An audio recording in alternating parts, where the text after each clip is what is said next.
time flies. It's actually almost 20 years ago when I wanted to reframe the way we use information, the way we work together. I invented the World Wide Web. Now, 20 years on, TED, I want to ask your help in a new reframing.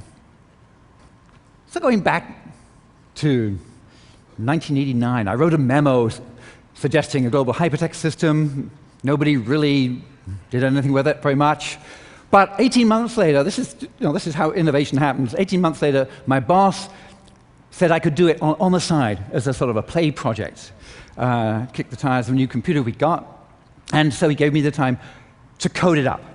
So I basically roughed out what HTML should look like, hypertext protocol, HTTP, the idea of URLs, these names for things, which started with HTTP.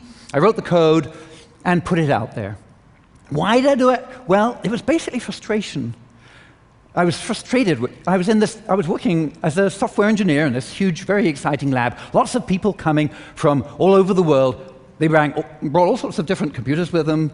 They had all sorts of different data formats, all sorts of kinds of documentation systems, so that in all that diversity, if I wanted to figure out how to build something out of a bit of this and a bit of this, everything I looked into, I had to connect to some new machine, I had to learn to run some new program, I would find the data, maybe the information I wanted in some new data format, and these were all incompatible. It was just very frustrating. The frustration was that there's all this unlocked potential. In fact, on all these disks, there were documents. So if you just imagine them all being part of some big virtual documentation system in the sky, then, say, on the internet, then life would be so much easier. Well, once you've had an idea like that, it kind of gets under your skin, and even if people don't read your memo, actually he did. It was found after he died, his copy, it was found he'd written vague but exciting in pencil on the corner. But in general, it was really difficult to explain what the web was like. It's difficult to explain to people now that it was difficult then. But then, okay, when TED started, there was no web. So things like click didn't have the same meaning. I could show somebody a piece of hypertext, a page which has got links, and we click on a link, and bing, there'll be another hypertext page. Not impressive. You know, we've seen that. We've got things on hypertext on CD-ROMs. What was difficult was to get them to imagine. So imagine that link could have gone to virtually any document you could imagine. All right? That is the leap that it was very difficult for people to make. Well, some people did. So yeah, it was difficult to explain, but there was a grassroots movement. That is what has made it most fun. That has been the most exciting thing, not the technology, not the things people have done with it, but actually the community, the spirit of all these people getting together, sending me emails. That's what it was like then. Do you know what? It's funny, but right now it's kind of like that again. I asked everybody, more or less, to put their documents. I said, could you put your documents on this web thing? And you did. Thanks. It's been a blast, hasn't it? I mean, it's been quite interesting because we found out that the things that happen with the web really sort of blow us away. They're much more than we'd originally imagined when we put together the little initial website that we started off with. Now, I want you to put your data on the web. Turns out that there is still huge unlocked potential. There is still a huge frustration that people have because we haven't got data on the web as data. What do you mean, data? What's the difference? Documents, data? Well, documents you read, okay. More or less, you can read them, you can follow links from them, and that's it. Data, you can do all kinds of stuff with the computer. Who was here or had otherwise seen Hans Rosling's talk? When Hans Rosling was at TED, one of the great, yes, a lot of people have seen it because it was one of the great TED talks. Hans put up this presentation in which he showed for various different countries in various different colors, he showed income levels on one axis, and he showed infant mortality, and he showed this thing animated through time. So he'd taken this data and made a presentation which just shattered a lot of myths that people had about the economics in the developing world. He put up a slide a little bit like this. It had underground all the data. Okay, data is brown and boxy and boring, and that's how we think of it, isn't it, data? Because data you can't naturally use by itself. But in fact, data drives a huge amount of what happens in our lives. And it happens because somebody takes that data and does something with it. In this case, Hans had put the data together. He found it from all kinds of United Nations websites and things. He'd put it together, combined it into something more interesting than the original pieces. And then he'd put it into this software, which I think his son developed originally, and produced this wonderful presentation. And Hans made a point of saying, look, it's really important to have a lot of data. And I was happy to see that at the party last night that he was still saying very forcibly, it's really important to have a lot of data. So I want us now to think about not just 2 pieces of data being connected or 6 like he did, but I want to think about a world where everybody has put data on the web, and so virtually everything you can imagine is on the web. And I'm calling that linked data. The technology is linked data, and it's extremely simple. If you want to put something on the web, there are 3 rules.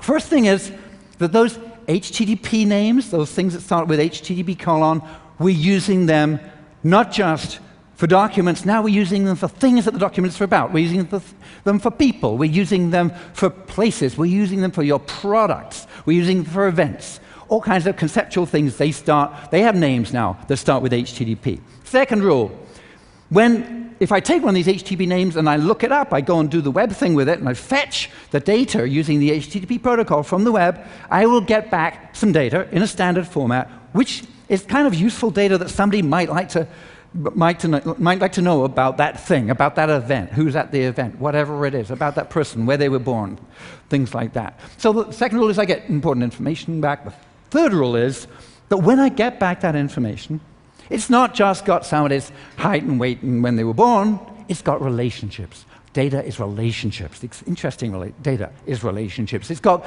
this person was born in Berlin. Berlin is in Germany, and when it has relationships, whenever it expresses a relationship, then the other thing that it's related to is given one of those names that starts HTTP. So I can go ahead and look that thing up. So I look up a person. I can look up then the city where they were born. Then I can look up the region it's in, and the town it's in, and the population of it, and so on. So I can browse this stuff. So that's it, really.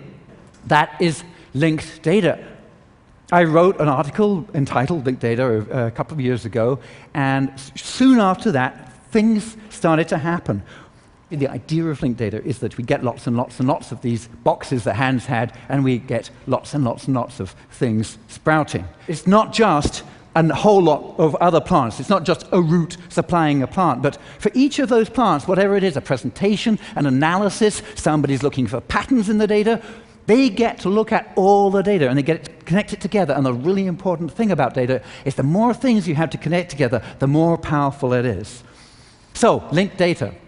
The meme went out there, and pretty soon Chris Bitzer at the Freie Universität in Berlin, who was one of the first people to put interesting things up, he noticed that Wikipedia, you know Wikipedia, the online encyclopedia with lots and lots of interesting documents in it?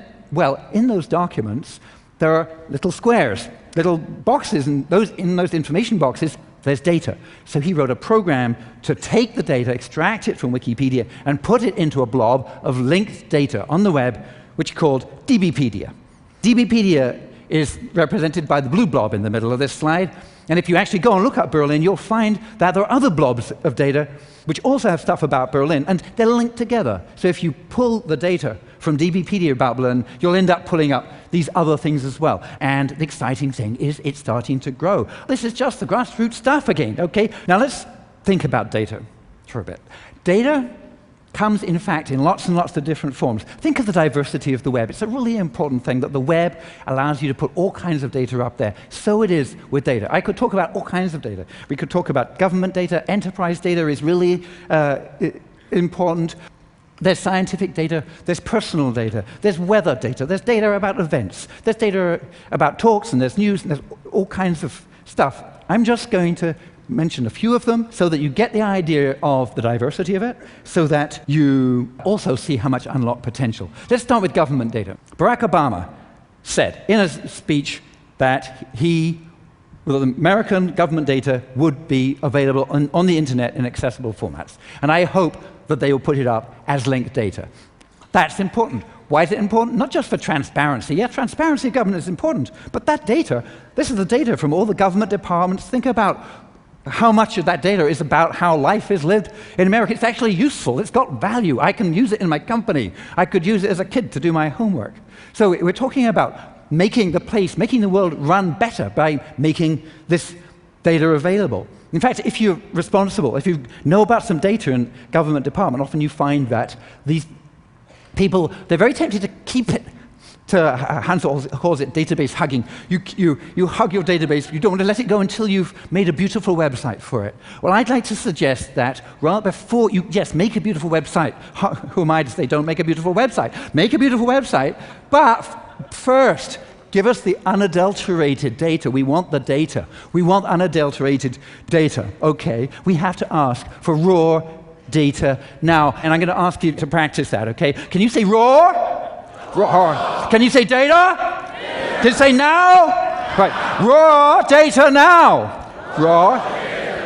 Practice that. It's important because you have no idea the number of excuses people come up with to hang on to their data and not give it to you, even though you've paid for it as a taxpayer. And it's not just America, it's all over the world. And it's not just governments, of course, it's enterprises as well. So I'm just going to mention a few other sorts of data.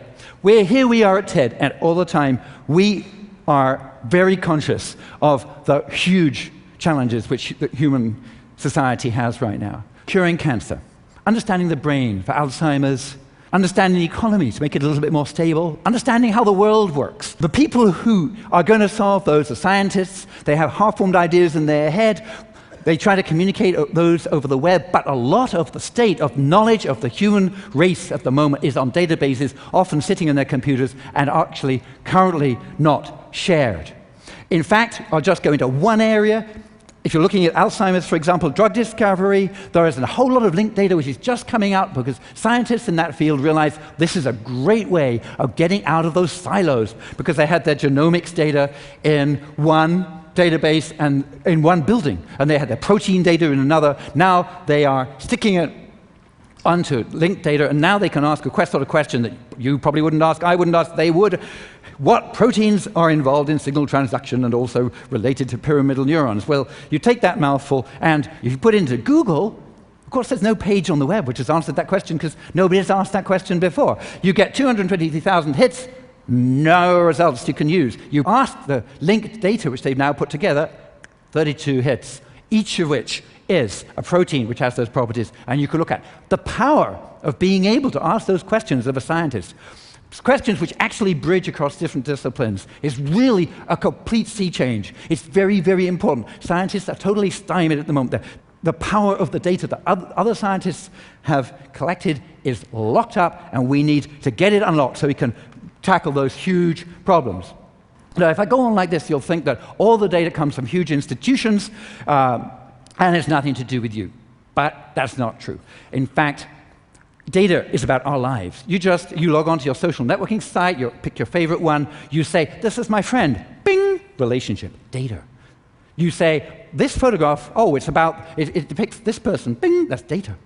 Data, data, data. Every time you do things in the social networking site is taking data and using it, repurposing it, and using it to make other people's lives more interesting on the site. But when you go to another linked data site and you say, this is one about travel, and you say, I want to send this photo to all the people in that group, you can't get over the walls. The Economist wrote an article about it. Lots of people have blogged about it. Tremendous frustration, the way to break down the silos, to get interoperability between social networking sites. We need to do that with linked data. One last type of data I'll talk about, maybe it's the most exciting.